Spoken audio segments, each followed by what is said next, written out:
আর এবার যে খবরের দিকে নজর রাখবো, সংঘর্ষ বিরতির পর ভারত সতর্ক।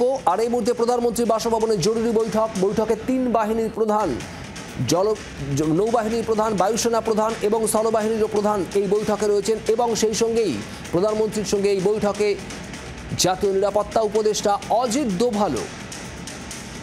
পিয়ালি মিত্র আমাদের প্রতিনিধি রয়েছেন আমাদের সঙ্গে। পিয়ালি, প্রধানমন্ত্রীর বাসভবনে জরুরি বৈঠক হলো আজ, এবং কি আপডেট পাওয়া যাচ্ছে এখনো পর্যন্ত?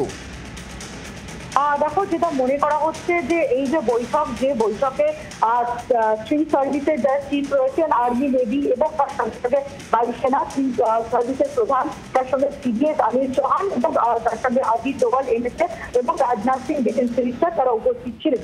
যেটা মনে করা হচ্ছে ইতিমধ্যেই পাকিস্তানের সঙ্গে ভারতের একটা সংঘর্ষ বিরতি আজ আন্ডারস্ট্যান্ডিং সেটা হয়েছে, কিন্তু তারপরেও কোথাও একেবারে যে পুরো একটা স্বস্তির জায়গা এরকমটা নয়। সেই কারণেই সম্ভবত এই বৈঠক প্রধানমন্ত্রী তার বাসভবনে ডেকেছিলেন, যেখানে 3টে সার্ভিসের প্রধান আর প্রতিরক্ষা মন্ত্রী থেকে শুরু করে সিডিএস এনেছে তারা উপস্থিত ছিল, এবং সমস্ত রকম ভাবে প্রিপেয়ার থাকা, সতর্ক থাকা এবং ভবিষ্যতে গতকালকে যেভাবে সিজ ফায়ার একটা আন্ডারস্ট্যান্ডিং এর পর কয়েক ঘন্টার মধ্যেই পাকিস্তানের দিক থেকে আবার নতুন করে একাধিক অন্তত 9টা জায়গাতে যেভাবে ড্রোনের হামলা চলেছিল, ফলে এইরকম পরিস্থিতিতে যাতে কোনোভাবে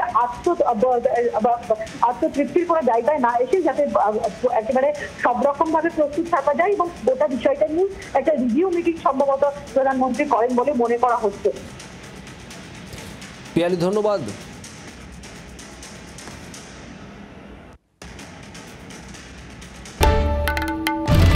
বাংলার আওয়াজ, বাঙালির আবেগ, জি 24 ঘন্টা।